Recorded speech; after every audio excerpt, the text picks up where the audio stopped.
And here I am in big old Dallas working for one of the biggest law firms in Dallas at the time, working on transactions I couldn't even have imagined in my life growing up. But at the time, I was going, we haven't done this, this, this, and this, and none of which are important to a successful marriage. But in my kind of twisted view of the world, it is all these boxes you need to have completed before you're ready to be married. Not my record, it's just how God, laid it out for me. That has really never been lost on me, but it is certainly overwhelmingly apparent at this point. Yeah.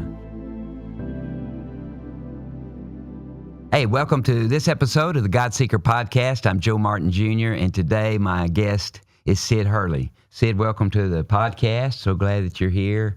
Man, it's I've been wanting to get you here for a while, and so the day has come. Here we are. Here we are. Very excited to be here, Joe. Thank you very much. I'm glad that you're here. And what I usually do is I start with a little bio, and then we're going to talk a little bit about your life and really how the Lord has formed you over the years. Syd is the founder and CEO of Vista Property Company. And over the last 31 years, he's been involved in acquisition, development, redevelopment, financing of more than 175 shopping center properties in Texas. That's a bunch. It's a long time. Yeah. After practicing law with a prominent Dallas law firm, you joined one of the largest private shopping center companies in Texas, where you headed their finance and acquisitions group. In 1997, you became the founding principal of Vista Property, a leading developer of community and power shopping centers. Syd is a graduate of the University of Texas and the Southern Methodist University School of Law. He serves on the board of directors of CareCenter Ministries here in Dallas, and also as a trustee of Providence Christian School of Texas. Former trustee, actually. Former trustee. Yes. You and your wife, Elizabeth, have 4 children, and you're active members of Trinity Church. Welcome to the podcast. Well, glad to be here. Thank you very much, Joe. Syd, I'm glad to be here. You know, we've known each other now for quite a while, and the thing that has really impressed me so much about you really is how you've opened your life up to the Lord. I mean, you're going for it. And it's not just a tip of the hat. It's, you've really decided to serve Jesus and serve the Lord, and you've been a great influence, a great help to so many of us. Thank you. Thank you. Thank you for saying that. Yeah. I want to talk just a little bit so our viewers and listeners will get a chance to know you. Tell us, a little bit about where you're from, how you grew up, what it was like, and how it formed you into the man you are today. Okay. I was born, I'll start with an interesting insight. I was born overseas. My father was a career military officer and happened to have been stationed in Tripoli, Libya, of all places, when I was born. So my parents were over there. I was born near the end of a 2-year tour that he had there. He was with the Corps of Engineers involved with building an Air Force base there. Oh, wow. So there's a bunch of old pictures of me as a baby standing in front of the Acropolis and the Parthenon and some of the, things that you get to see, or the, highlights of being over there. My mother said it was one of the best places she ever lived. They had a villa on the Mediterranean Sea. There was about 3 of them and a little bit of an enclosed area. So she said it was kind of almost idyllic at the time. So good for her. I guess good for me. I don't remember any of it. Yeah. On an interesting note, my wife Elizabeth and I are celebrating our 30th anniversary coming up here later in the month, and we're going to go to Athens. So there'll be another picture of me in front of the Parthenon and the Acropolis, I guess. A then and now picture. Yeah. Quite a bit of difference. So anyhow, I was an Army brat, and we went to a variety of different places, but ended up in San Antonio in '66. And my mother had grown up there. My parents actually met there while my father was stationed nearby on a blind date. And he was being deployed to Vietnam. And so he was near the end of his career, knew that he wanted to retire in San Antonio, so moved us there. He took off to Vietnam, and that's basically where I grew up from second grade till I graduated from high school. Yeah. So San Antonio was a great place. It was everybody I'm sure feels like they grew up in a wonderful place. Maybe it's a wonderful time and a wonderful place, but I love growing up there.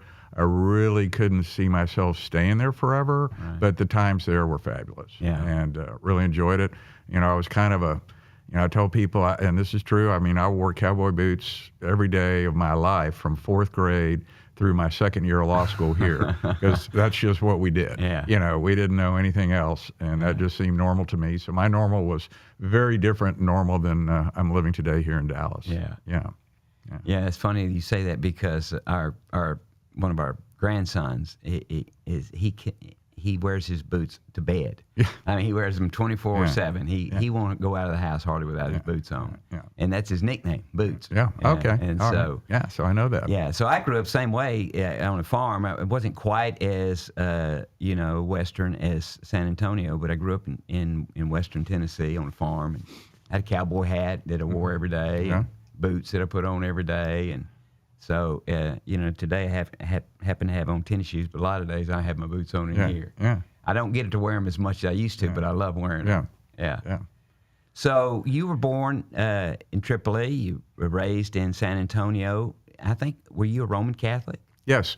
So I grew up in the Catholic Church, and both sides of my family were very Catholic. My father's family is from New York, was Irish Catholic family from New York, and my mother's family in San Antonio also very Catholic. In fact, another interesting side note, I was confirmed by Francis Cardinal Spellman, who was the first American-born cardinal in the Catholic Church, and he was my uncle's, by marriage, uncle, and had come into San Antonio to confirm my cousin.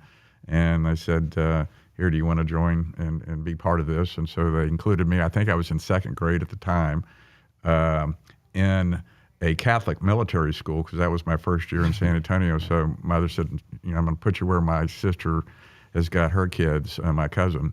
And, I actually, that's where I kind of started to learn. I had some kind of built-in problems with, what's the word I'm looking for, authority, but kind of just presumed authority, just because they had a habit on somehow or another made them the ruler of my life, and that really didn't fit well. Well, it didn't. It had a while for that to fall into the slot for me when I was in school. But interestingly, when it became known that I was going to become or be confirmed by the cardinal, I instantaneously became a celebrity at my little second grade school. And so I remember feeling that, like, all of a sudden, instead of wanting to order me around, they all of a sudden were kind of giving me, special favors. So the golden thought that was child. interesting. Yeah, well, you kind of learn that. It's just kind of, that's a lesson of life. I had no clue or understanding why it was happening, but I was going, okay, pay attention to this. This is a different experience for a young kid. Yeah. So growing up Catholic, what was your relationship with God like? I mean, what? That's a great question. I listen to you tell about your early time in church often, and so a small reason, but I'm going to give it 10 to 15% of the reason I'm here at Trinity is growing up in San Antonio Catholic Church were like 7-Elevens. There was one on every corner, and we always went to church in our neighborhood. And we only moved, I think, twice while I was living there, but the church we went to was the church that was kind of in our parish, and those were kind of geographic lines. You were in the parish, and that's where you went to church. And so that just seemed normal to me. When I came here, and when I started going to church after I lived in Dallas, which wasn't right away, but after a period of years, we ended up going to churches that were, not halfway across the city, but certainly not in the neighborhood. They were very large churches in some cases, others, more what I'd call average-sized churches. And so... But you had a choice. I had a choice. I could go wherever we wanted to go, or where Elizabeth and I decided was right for us. And, by that time,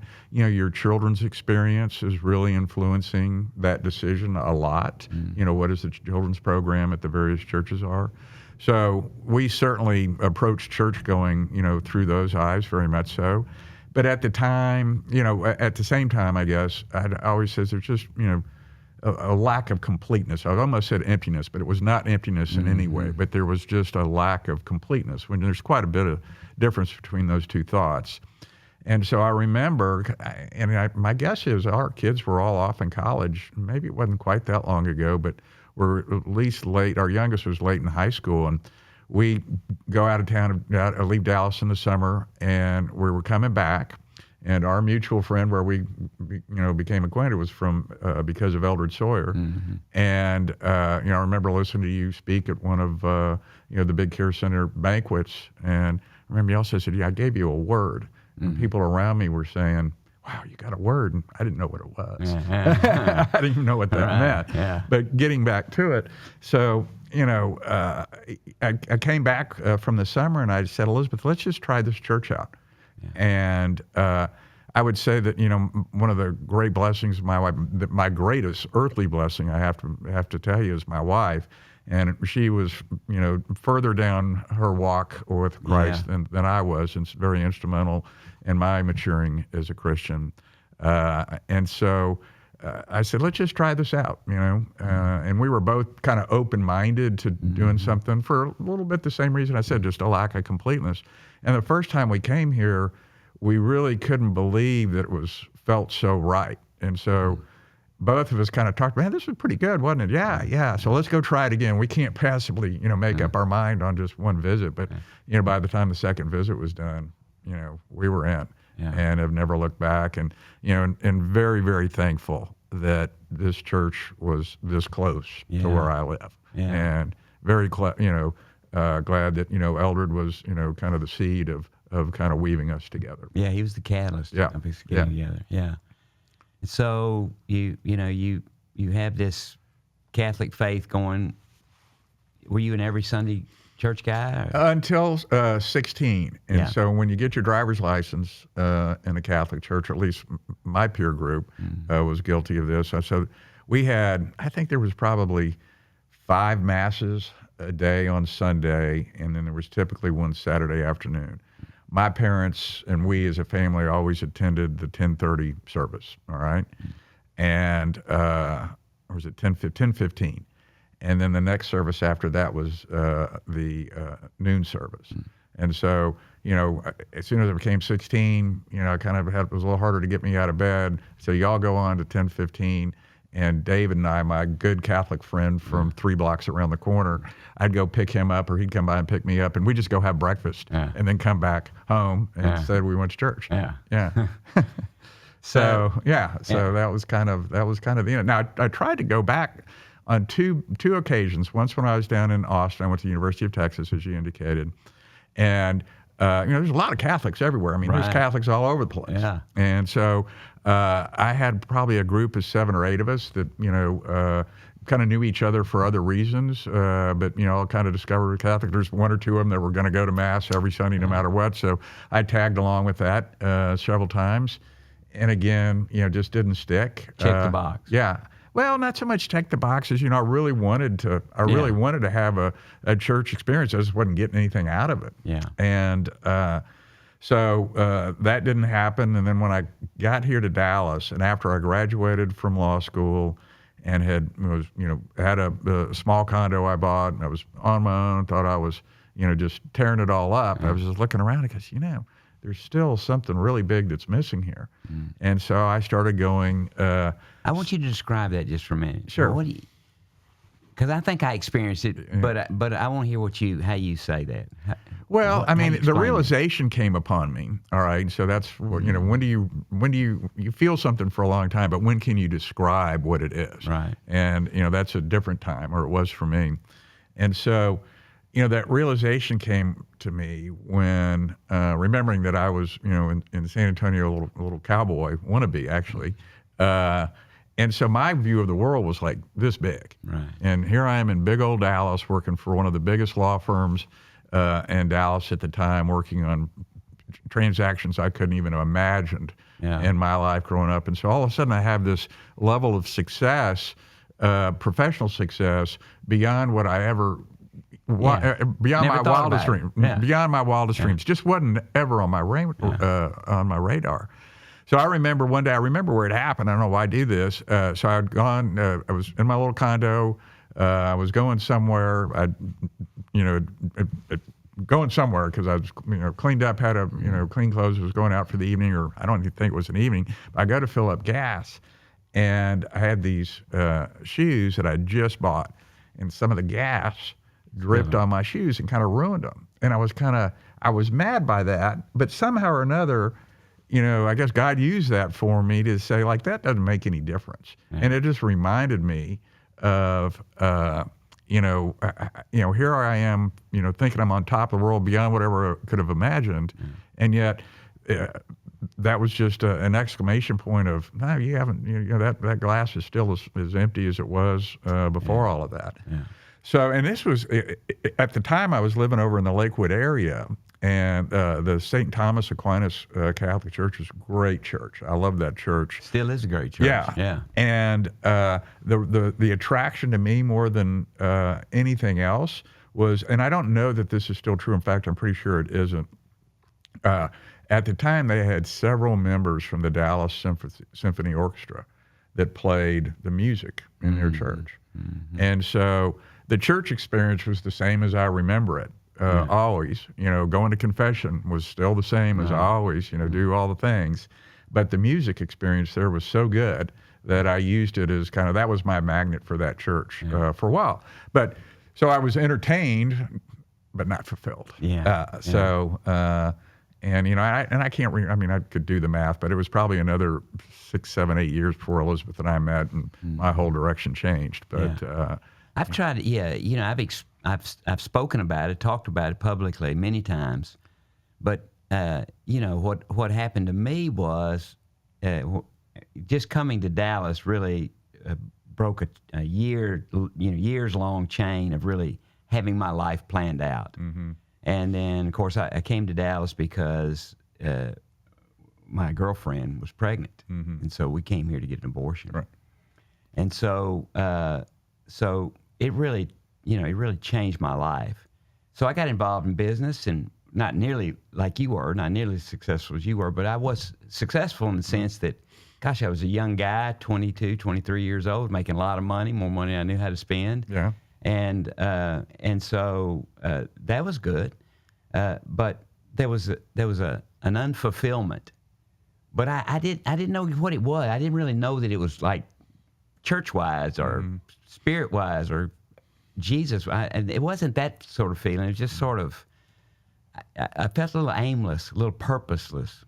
And so that aimlessness, that purposelessness, I just kind of parlayed all that into, working and partying, those two things. Yeah. And my friends and my work. Yeah. And then everything else just took a backseat to that. And after doing that for a year or so, it's just like you just described, that same old empty bucket. I've changed my outward, actions, but I have that same emptiness, that feeling, unfulfilled feeling. And so the guys that I was working with, I was in the oil and gas business, and so 3 other guys, landmen, they started going to Bible study. I started making fun of them about it. Mm-hmm. And finally they invited me, and it was in that Bible study where I heard the gospel, and several days later got saved. Mm-hmm. But I didn't.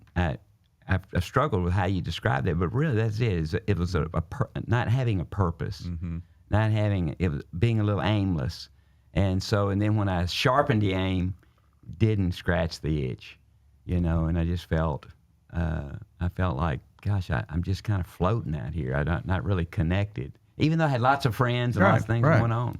Yeah, just unfulfilled. Yeah. Emptiness. Yeah, and I had no idea that, being a pastor was not on the top 1,000 list for me. I would never have picked that for me. Mm-hmm. But God had other plans. Yeah. Yeah. So I want to sort of catch up just a little bit. So you finish high school, you go to UT, college, you have a great experience there. Yep. Did you go to law school immediately following? Immediately following, right. Yeah. And you came up here, went to law school, graduated from law school, got a big job. Yep. But you were single for a long time. For a long time. Tell me about that. Okay. I'm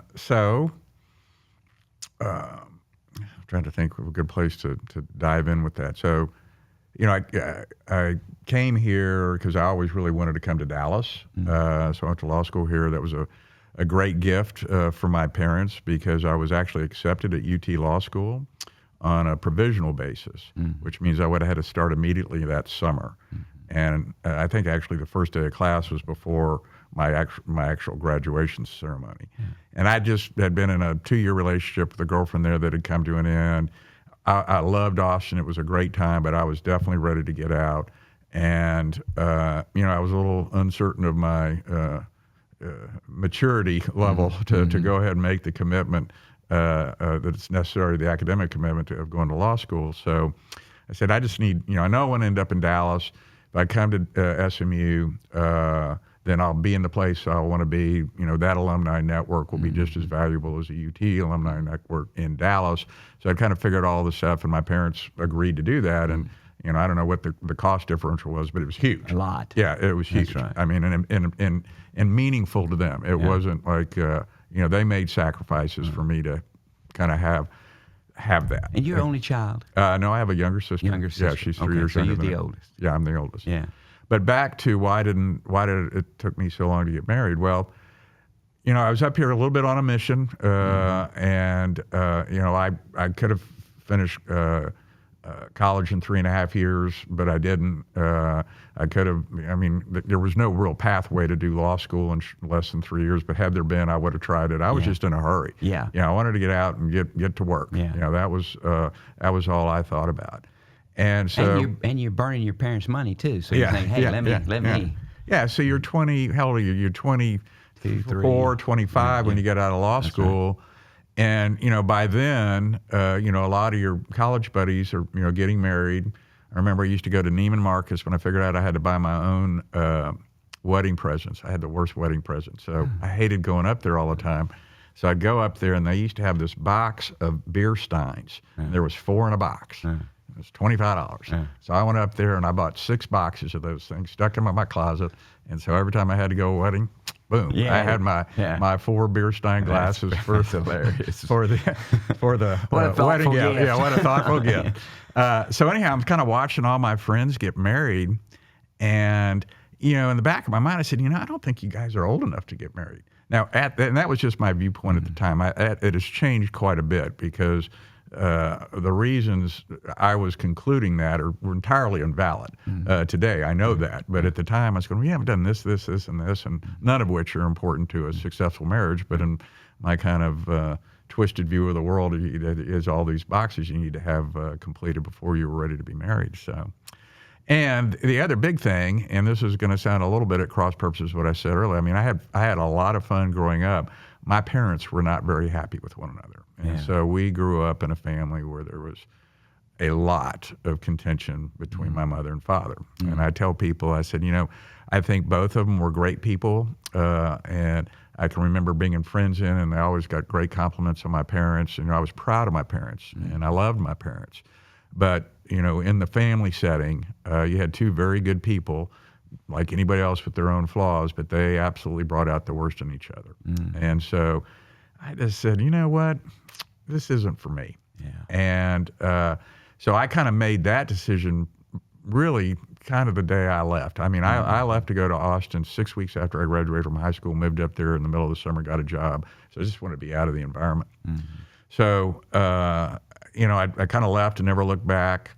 And, but the one thing I took with me for sure is I'm not doing one of those deals. Yeah. Okay. Now, the sad part is, I think all my friends had similar situations. Mine was probably a little more acute than others, but I can't really remember, close friends that had this wonderfully loving, mother and father. So I never had an example for it. Yeah. Which is, a huge handicap. I just didn't know it at the time. And sometimes things you don't know about, don't get in your way. So that's good, or don't obviously get in your way. So I came up here with the idea that I was just going to wait and check my boxes and be very, very selective and particular about who I got married, which was a wonderful plan on paper, all right, but not, the implementation was almost impossible. Right. And the reason it was, and this is going to sound, it's not going to sound terrible, but it's just honesty, all right? So after, my observation was, I'll just restate it a little bit. My observation was, at least my experience was, that after 28, 29 years old, which was about the time I would start thinking, now I've got my boxes checked. Where's somebody that's suitable?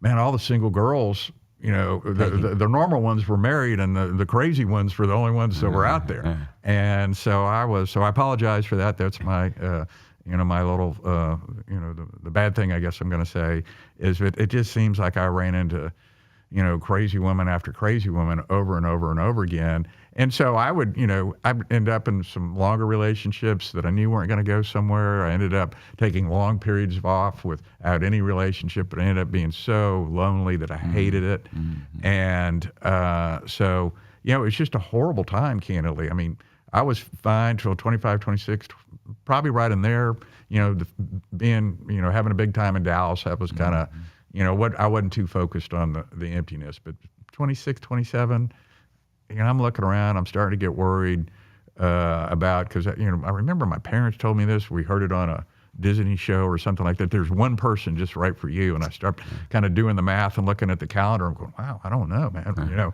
how's this going to work out? So I just had a lot of doubts about that. Yeah. And, really impacted me. And I was, the sad part about it more than anything else is that, I just spent 10 years going sideways. I mean, I didn't mature and certainly spiritually in any way, and others as well. I mean, it's kind of like the lost decade, if you will. Yeah. Because of that was my experience. So. Take off on that just a minute and just talk about that, because I think in our generation that there were a lot of marriages like you're describing, because they were coming out, the great.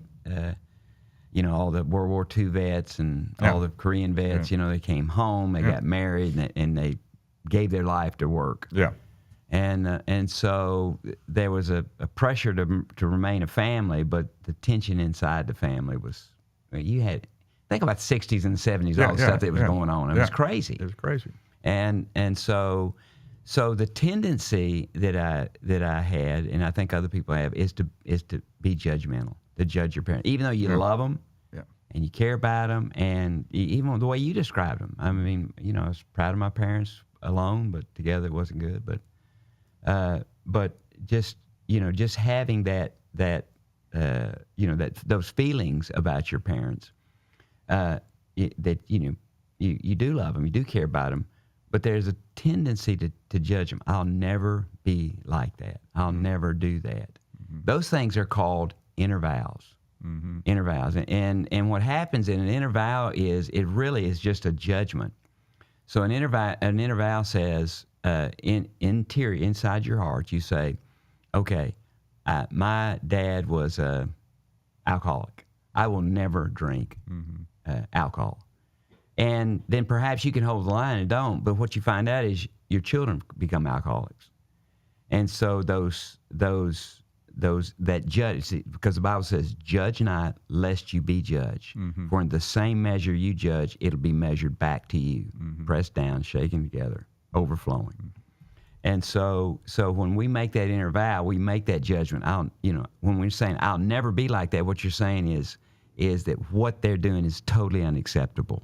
And it could be, but it's the attitude of the heart towards it. Mm-hmm. And what happened to me is and what made me think of all this is I went sideways too.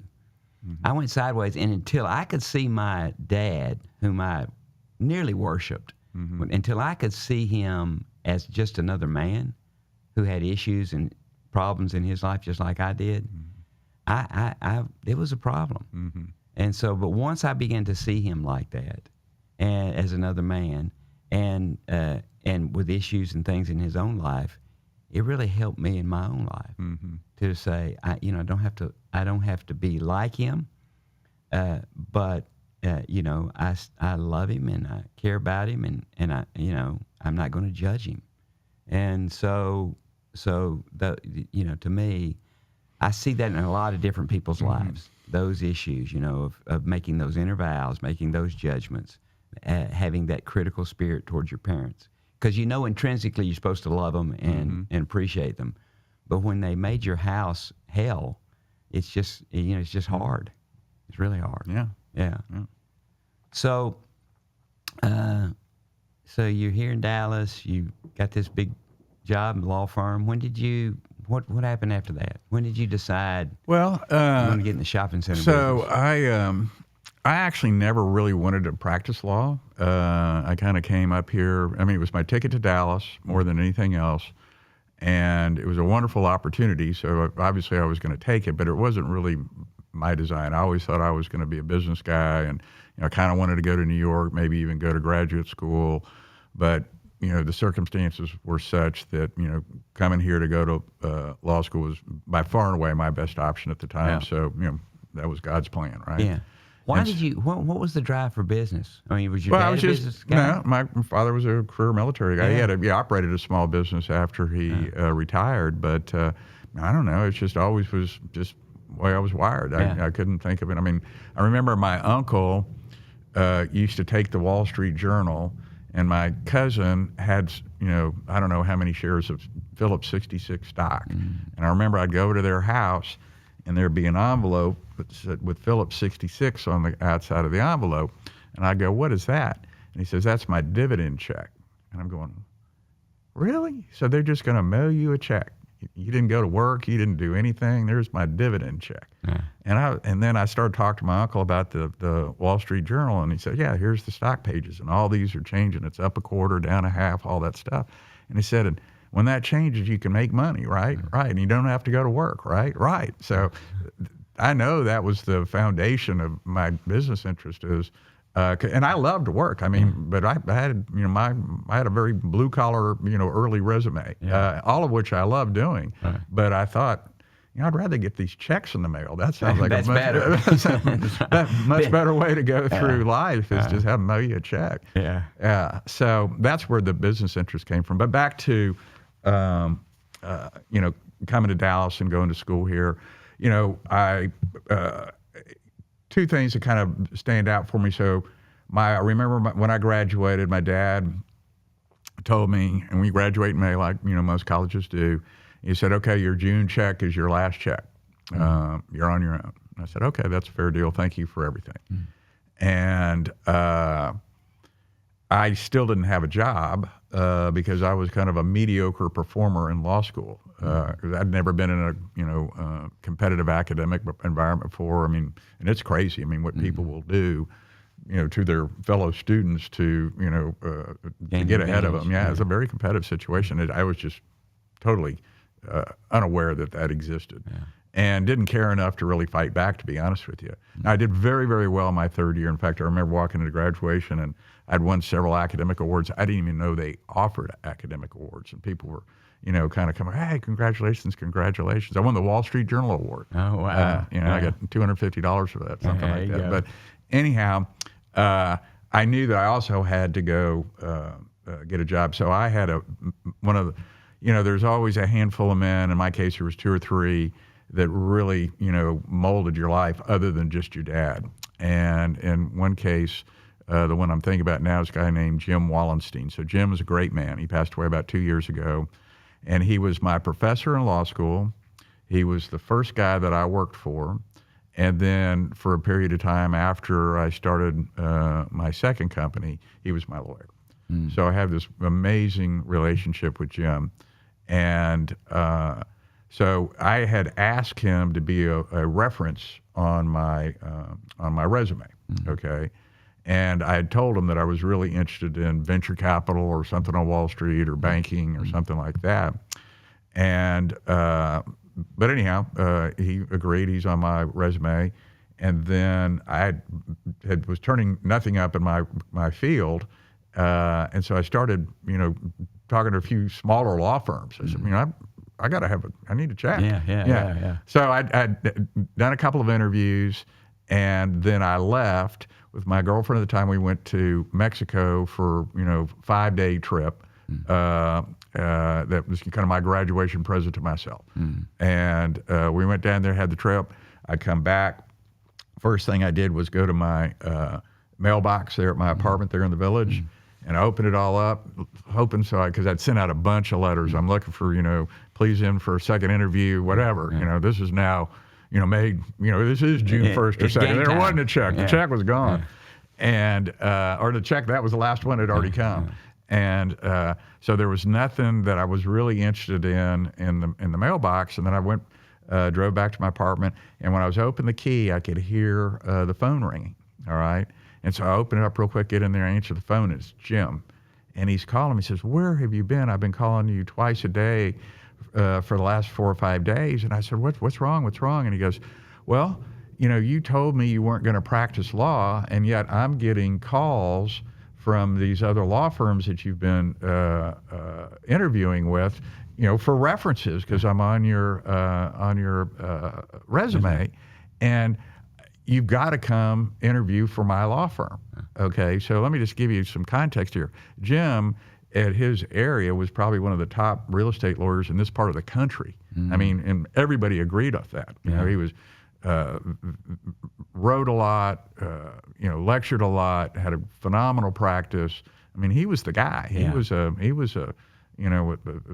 first, he was way top of the heap. And this firm that I worked for had the biggest real estate section in the entire city of Dallas in the heyday of Dallas real estate in the early 80s. So, I mean, I fell in an absolute tub of butter with that. And the guys I was interviewing with were like little 6 and 7 man firms, and maybe they'd do a house closing, or or I could have been chasing ambulances. I don't know what I wanted. I just needed to check.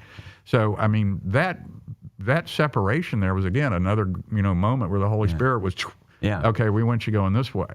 And so I took that job and ended up loving it much more than I ever thought I was going to. I mean, I really enjoyed practicing law while I did it. Now, I was pretty sure I didn't want that as a career, and I'll tell you the moment that I was pretty sure about it anyhow, but I enjoyed it more than I expected.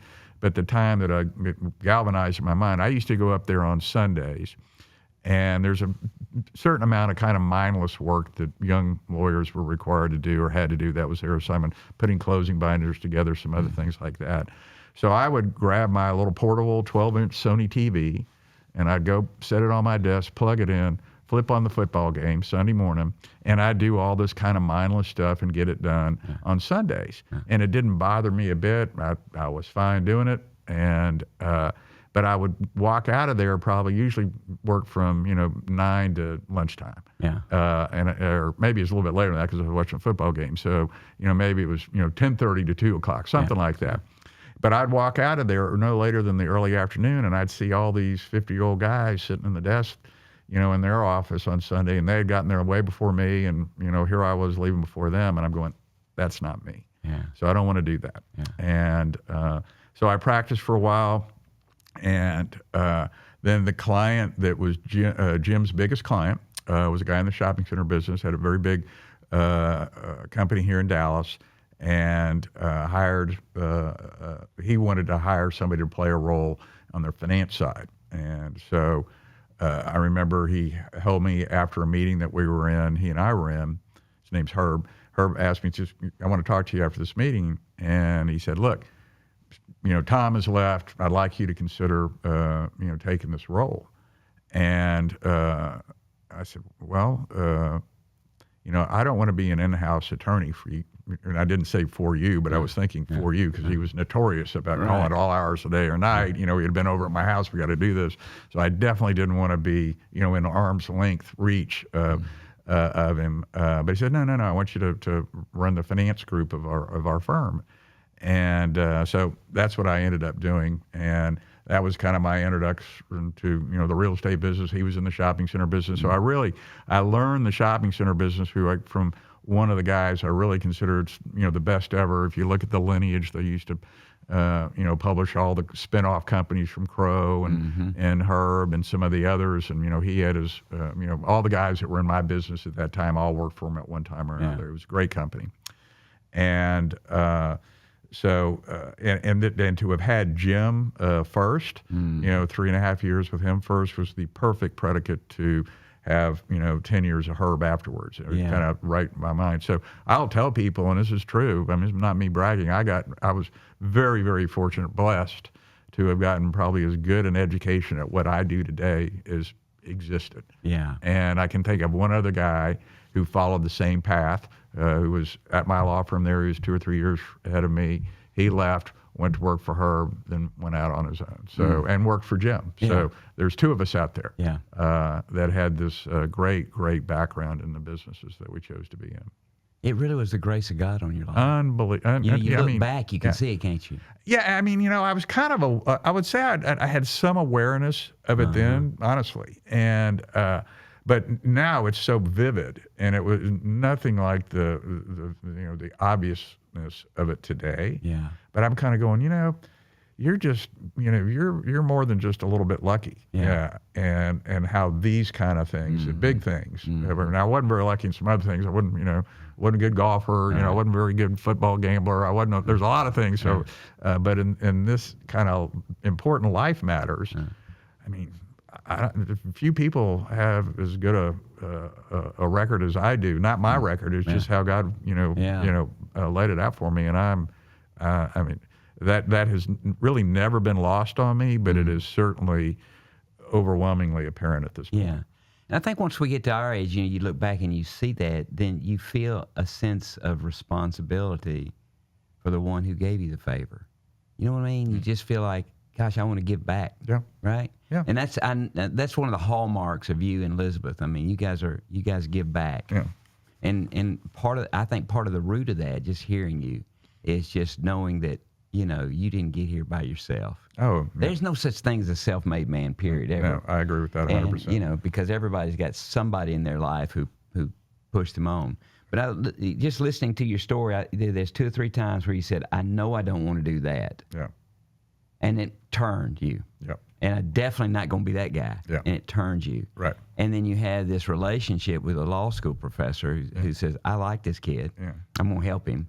And just the favor and the training and the profile that you had, you can look back, even me, I can look back and say, wow, I mean, God was really on your life in a major way. Yeah, and none of those things could have I possibly woken up one day and said, I'm going to go make that happen. Yeah. It was Right. 100% without my participation. Right, right, yeah.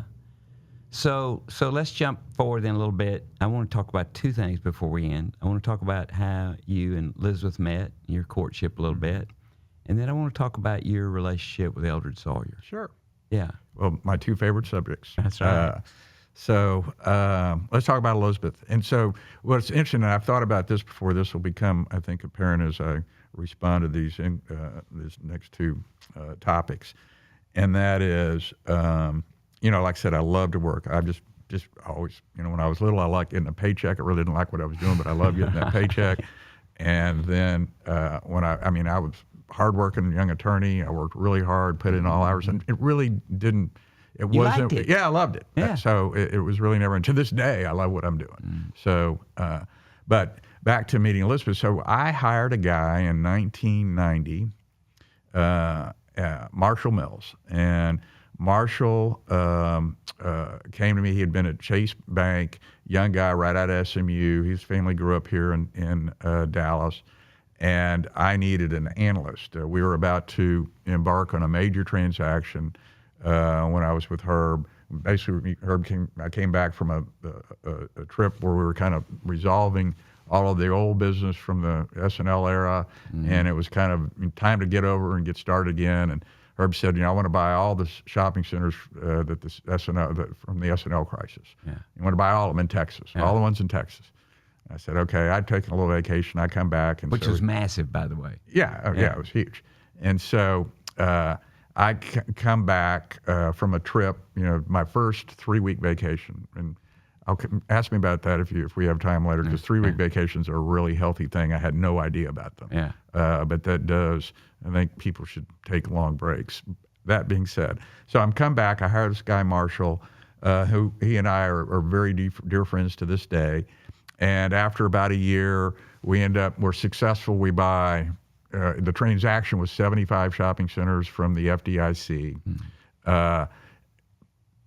30 some of them, maybe 40 of them were in Texas. So we ended up taking the Texas deals, and there were partners in other states, Florida, maybe Georgia, I can't remember the other 2 states, took the portfolios from their respective regions. And so we were successful on that. Marshall and I became good friends, and his wife, Becky, he started saying, what we've double dated before, I knew Becky, and I don't know that I never really asked them, did you see how kind of unfulfilled I was or something? But, they did the greatest honor anybody could do is introduce me to one of their best friends. And so my wife, Elizabeth, her best friend to this day is Becky Mills. And so Elizabeth was going through a divorce. She got married at 22. One of the things I remember going, you can't really do that. Right. But I wasn't right, but nonetheless, that's how that worked out. And so would you like to go out and have dinner? I says, yeah, I'd love to. That'd be great. Well, that got brought up, but it was really 18 months later before we actually had our first dinner date. Yeah. And that was just because of her stuff she was going through. Yeah, it elongated beyond what I think anybody anticipated. She was pretty sure she didn't want to have any boyfriends or any of that. So she had 2 young children. So I kind of not a joke, but it was kind of right, because it would come up once or twice, and I said, yeah, I don't even, at some point I remember telling Marcia, I don't even believe she really exists. Yeah. And I said that totally tongue in cheek, but, I wasn't putting a lot of weight that was ever going to happen. Well, fortunately for me, it finally happened. So we had dinner, and I'll never forget, and everybody that's heard me tell this story. So I had the front door of my house. So Marshall and Becky picked up Elizabeth. They came to my house. We had a glass of wine and then went to dinner. And in my house at that time, I had a door that the top half of the door was glass. Mm-hmm. So I could, I come around the corner and I see who's on the other side. Well, who's on the other side is the most beautiful smile I've ever seen in my life. I mean, it was just amazing. And I remember my thought before I opened the door is, I hope she's not crazy. So, and here we are. Yeah. But that's how it all started. Wow. Yeah. What year was that?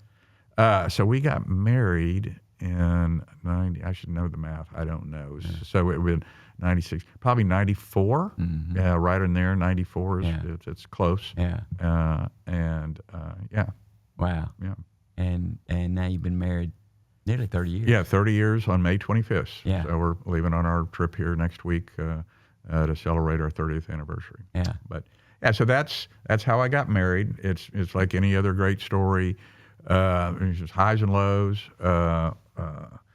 We're at such a wonderful place right now that, I think that all the good things that happened to me along the way were a setup for that, and then all the hard work that we experienced as a couple has really set us up for this day. Mm-hmm. And we're at a great place. Yeah. And so, one of the luckiest married people I know, and most everybody that knows us, they're still scratching their head and said, how did he get her? Yeah, that was it. Yeah. And so, and I know that, and that's true, and, it was God's will is all I can say, because, I'd have to ask the same question. Yeah. But, no, Elizabeth's fabulous. The best part of my life. She's been a great partner for you. She's prayed for you, and stood with you, and been an example absolutely. of their life. She's amazing. Yeah. Okay, Eldred Sawyer. Eldred. Now, let me just briefly, for our listeners don't know, Eldred is he's the co-founder, I guess, of CareCenter Ministries. I've had a relationship with him since the 80s. Okay. And so I've known him since probably 88, 89, somewhere in there. And been not just a follower of his ministry here in the inner city of Dallas, but we've been partners with him for that long. And so Eldred's an amazing guy. He grew up on the streets here in Dallas. He was a heroin addict, and among other things, and he got saved, and he really got saved, and started a ministry, and it's been phenomenally successful. And so really before I knew you, I knew Eldred, right. And I was a little privy to the testimony now that the two of you share together. Right. But I want you to share that as just, I think probably there are people out there that are going to find themselves in sort of the same shoes that you're in. Yeah. And how you responded, how you reacted, and how that came down was really a God thing. Unquestionably, and it was unbelievable. Yeah. So Elizabeth and I have probably been married. So this is, gosh, I should have done some math before I came into this discussion. So this is 2008, all right? and we got married, I think, in 97. So we'd been married 10, 12 years. 10, 11 years. And, where I was now on a much better path than I had been before I started moving in a direction. I told you I was sideways for a while. Well, I didn't go straight up. Right. There was some, ups and downs as I was progressing. And I was just at a point in time in my life where I felt, again, that feeling of unfulfillment. And now I had progressed in my walk with Jesus to the point where I started to understand some of the reasons why. Yeah. I wasn't a baby Christian anymore, and I didn't have most of the answers, but I was aware that there were very specific reasons why that was, and areas that I just need to kind of keep pressing in on, keep moving forward to help them resolve. But let me just sure. So by this time, you have founded Vista Property. At that point in time, I had left my first job and started another company. Yes. So you were acquiring shopping centers. We were building at that time. We were building a lot of shopping centers. Okay, I just want to make sure. Everybody that's where it was. And business was great. We were. It was kind of a little bit of a mini boom time, more than a mini boom time. It was just a great time to be doing what I was doing, and it took a lot of time. And that's a business that takes a lot of your life. You're out there entertaining tenants. You're out there doing a lot of non-8 to 5 kind of activities, and that's just what it took to have the level of success that we were able to have. So, I wasn't the ideal parent or husband during that period of time because it's just what I was doing, and it's not something we really ever talked about. It just kind of just seemed normal, and I didn't really think there was probably two sides of the question, honestly. But clearly there were. But Elizabeth was wonderfully supportive, but it was hard. I mean, it was really hard. And so where I remember, and I don't know why this jumped to my mind, and it's going to sound critical of somebody else, and I don't really think that's a good idea, but I think it helps sets the plate a little bit. So we're members at that time of a big name, Park Cities area, church, and we were there, as I said before, because it had a wonderful kids program. All of our kids' buddies were there, and we kind of picked that spot for that reason. And it was, nice congregation, great, lead pastor, although he's a very, very smart guy and I was law school graduate, and this guy was way up here. So I'm going, man, not all these people can understand what he's saying because I'm missing half of it. But maybe they were, I don't know. But I remember they wanted to do a big, big fundraising to remodel the church. They did it, and then they wanted to come back and do a supplemental fundraising for this organ. Okay, and they were raising $300,000 for an organ. Yeah. And I'm going, and we were going to kind of, everybody participated. That's what we all did. I knew I was going to. Why am I giving a bunch of money for an organ? And that was just in the back of my mind. And this was all kind of happening at that time. And I remember just really, an empty day. I mean, this was kind of my knockdown, the beginning of my, born again testimony is literally, I remember it was raining at the time. I don't know where everybody was, but I don't think anybody was at the house. It was late in the afternoon, early evening. I think it was a Sunday. And I just remember I don't know exactly what got me to that point, but I do remember very specifically being down on my knees on my bed upstairs. I don't think I was kind of bawling, crying, but I was really, really close to. It was a very intense emotional moment, and I was going, God, you've got to use me. You have got to use me. My life. I was begging, for the fulfillment thing, and it brought me literally to my knees. Wow. And that time passed, and I don't know exactly what the sequences or the gaps between them were time-wise, but. Fast forward, and it wasn't even a year. I know that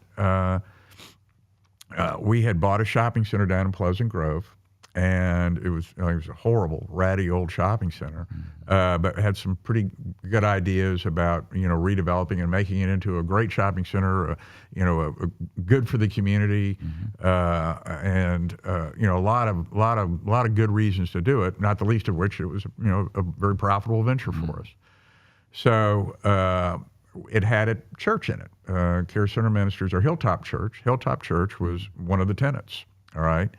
And they certainly weren't part of my redevelopment plan. Right. And so I sent a guy that ran my management company down there after we closed on the deal, and I said, just kind of go down and introduce yourself and tell them kind of what we're doing, and that it's not going to be right away, but probably in about a year or so, all our plans will be sorted out, and they're going to have to leave, and because I don't have a church as as part of the plan for my redevelopment scheme, and I don't remember whether their lease was up or they may have been in default or whatever, but it was going to be, it wasn't going to be a legal battle to get them out. I was in the right getting them out from just a purely landlord-tenant perspective.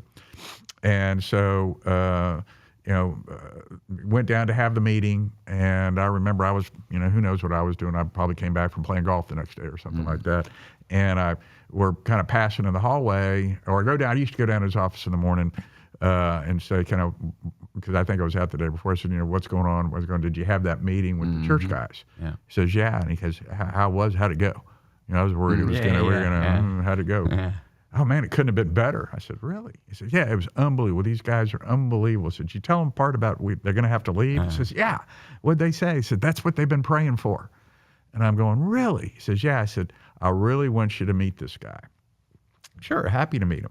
You think he'd mind coming up to our office? And he says, no, I'm sure I don't know, but I'll be happy to answer. I said, what's his name? He says, his name's Eldred Sawyer. And I said, great. I'd love to meet him.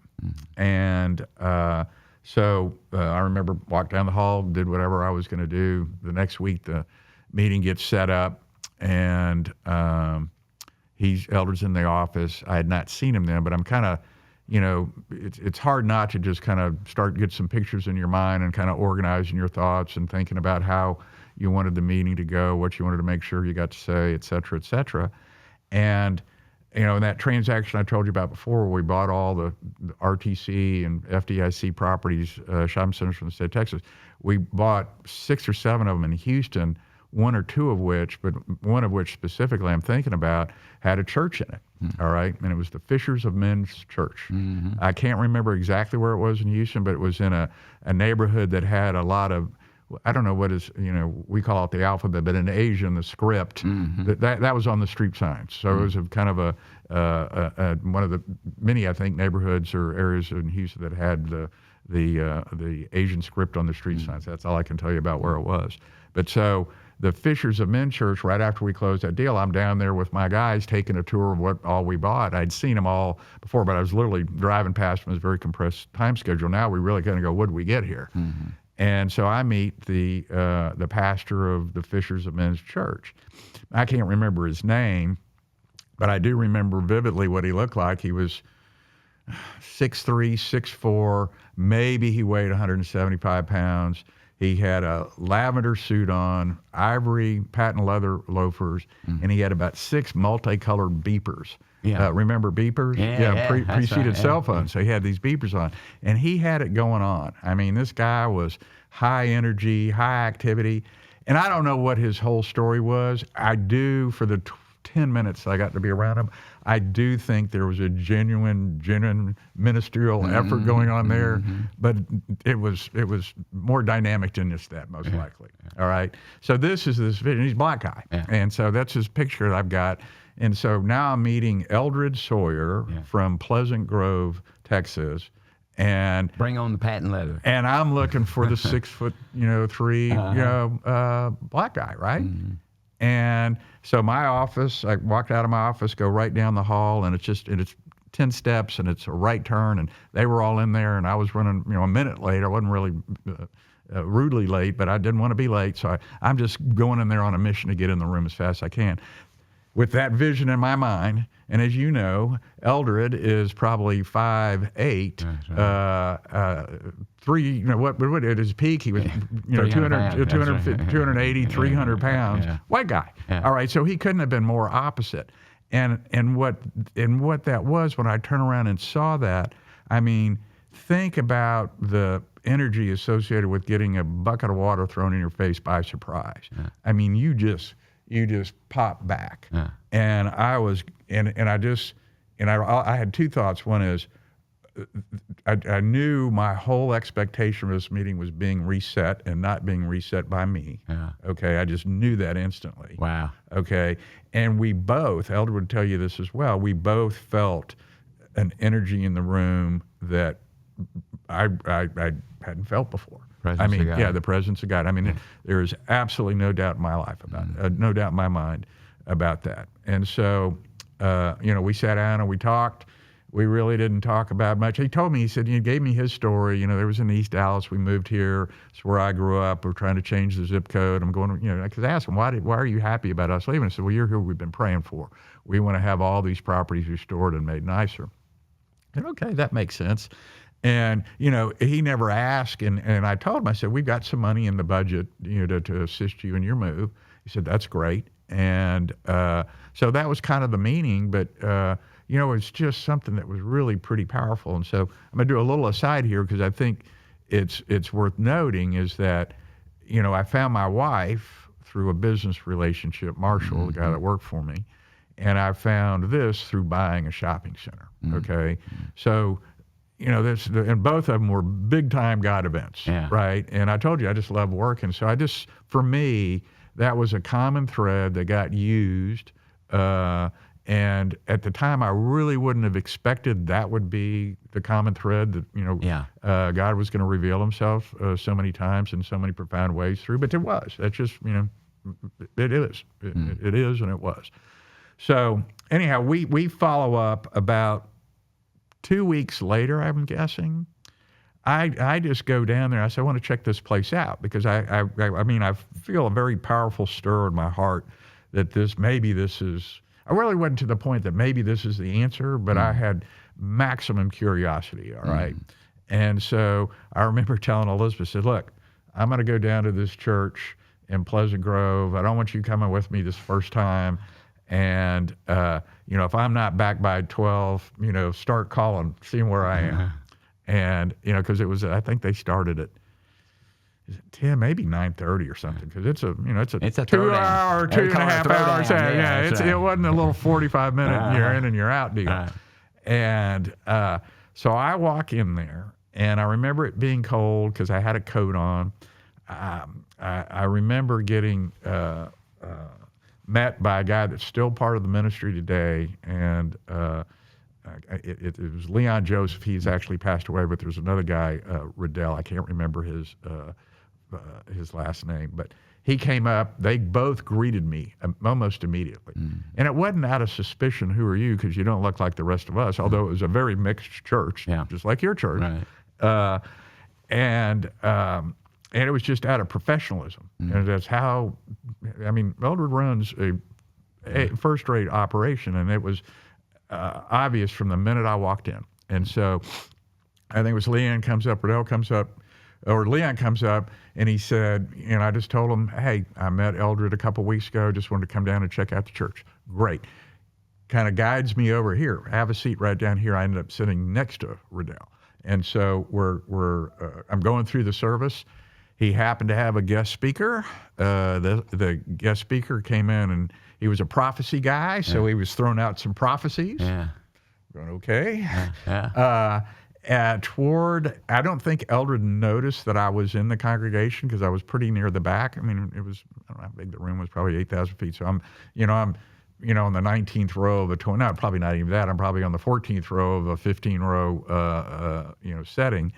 And he notices this after the guest preacher is finished about his prophecy story, and he just calls me out a little bit. He says, hey, everybody, just want you to know that, Syd Hurley's in here. He owns the church. I just met him last week. Let's go pray for him. So I've got, 20 people I have no idea who they're coming over laying hands on me Yeah. to pray for me. Yeah. Right after the prophecy. Right. Yeah. It was quite a juxtaposition with the last church that you've been to with the intellectual. So you think getting married to a woman with 2 kids was a quick, immediate change. Yeah. This was the same kind of, you're going in a new direction, buddy, and we're going there really fast. Yeah. And so, there's this great similarity there. Yeah, so that's my story of knowing Eldred. So it all worked out well. We were in the real estate business, so we kind of participated in finding them a much more suitable place where they are to this day. Worked with the board. He asked me to come onto the board, so I joined the board. That was 2009. And, been on the board to this day, and I can't imagine ever not being on the board unless he doesn't want to be on it. So many inner city ministries, they practice, giving, a handout. Yeah. Eldred's one of the best guys I know in giving people a hand up. Yeah. He's about making disciples. Yeah. He's not about, his ministry is to the poor, yes, but it's really about making disciples. It's not about the poor. No, it's discipleship. Yeah, that's right. Yeah, it's amazing. Yeah, it is amazing. He's an amazing man. Yeah. And he's an amazing leader, and he does more with less than anybody I know. Yeah. I mean, he can make $1 act like $5. That's right. Yeah. And now he's multiplying Jackson, Mississippi. All those places. All those places. And the facilities are just run like, I've never been in the military. I've been around the military, but you think about, I think about being on an aircraft carrier, thinking like everything's got to be in order, everything's got to happen at a time. I mean, it is a very well-run machine out there, and it's just, a testament to him. He's an amazing guy, totally amazing guy. Yeah. Syd, I want to wind this up a little bit, but I just want to leave with a question: is what do you want your legacy to be? Let's just take just a moment. Just think, your kids are here in the room. They're not here in the room with you, but as if they were here in the room with you. What do you want? What do you want them to hear you say? What do you want to be for them? I've thought about that a little bit. It was one of the 3 topics you gave me in advance of this. And I have a pretty specific response to it. And I'm going to start with, it's really not going to be driven by what I want my kids to think, to be honest with you. And, I thought about it, think about like when I was growing up, like Joe Montana was the biggest personality in sports, right? Remember him? That's right. Well, nobody even knows where he is today or whatever. And so, and the younger generation's never heard of him unless they're a real sports fiend. And old guys like me, I hadn't thought about him in years except for kind of thinking about this question. And so there's a very big public personality, and so people should know him for something because everybody knows who he is. Yeah. Nobody knows who I am, and I'm completely fine with that. In fact, I prefer that, candidly. And so really what I think about is when and we're at an age, I know you lost your mom recently. My mother passed 2 years ago, December 23. Your father's older, my mother-in-law, my stepfather, they're all in their 90s. That's right. They're going to go. So we end up having conversations about old people a lot, right? You and I do. Right. And what always comes to my mind, the first thing I think when I hear somebody's story or know them, more likely than I know them, I said, they had a good life. They had a full life. And so I want to be thought of when I'm 95, sitting in my wheelchair, kind of drooling or whatever I'll be doing. I hope not, but if that's what it comes to, I just would hope people think that, he had a good life. And really, not that Syd had a good life, but if you think about it, I mean, that's another good way of saying he had a blessed life, okay? And if you think about that a little bit, it means that I did a good job of surrendering to God and allowing him to bless me. Yeah. And so, and it's kind of, I was going to say understated, but it's not really, that's not the right word, but it's kind of a, it's a more thoughtful way to express really what I want to say is that, I want to be, I want the people that know me, I want them to know that I did everything I can to make myself available to God to bless my life. And so if that's kind of the answer to the question, that's what I came up with. Yeah, that's excellent. I always tag along to that to because I feel the same way. I want to have lived a life. I call this a life that counts. Yeah. Right? It counts for eternity. It counts for my friends and family. It counts for God. It counts for the kingdom. And Ben, what I'm increasingly excited about, or at least increasingly want to do, is to finish strong. Yeah. So many of our peers foul out in the last quarter. Yeah. I mean, they just foul out. They either drop off the map and they just play golf till they die, or they get into sin, or they divorce their wife, or all kinds of ways to foul out. And particularly see that in the ministry. Those are high profile guys that had everything going on for them and couldn't finish strong. So I want to finish the race. Yeah. God's given us a course. He's put us in a race. I want to finish that race. Yeah. And I think you do too. Yeah. And that's why we're here together. Yeah. Thank you so much for being a part of this podcast. I really, really appreciate it. I loved hearing your story. It's great. Just the grace of God, how He moved, how He used, several different things over your life to get you where you are today. It's pretty amazing. Yeah. Well, thank you very much. Yeah. This was, never done anything like this before. So the good news about that is you don't have a lot of expectations. That's right. Yeah. But uncertainty, there's a certain amount of I wonder how this is going to be. Yeah. And I asked you, I think on Sunday yesterday, I said, do they do take one, take two? How much is going to go? But I really enjoyed doing this. It's been a lot of fun. It's been great hearing your story. Yeah. It's been meaningful to me, and I know it's going to be meaningful to people that are listening. Oh, good. Well, thank you. Hey, thanks for being here. I hope you enjoyed this episode of the God Seeker podcast. It's been great to have Syd on with us today. And so if this is the kind of content that you like, if you enjoyed this, then just take just a second to like it and maybe subscribe. We'd love to have you. We drop a new episode every Wednesday morning, and so we'd love to have you as part of our listening crew. God bless you and have a great day. Until we see each other again, keep seeking God.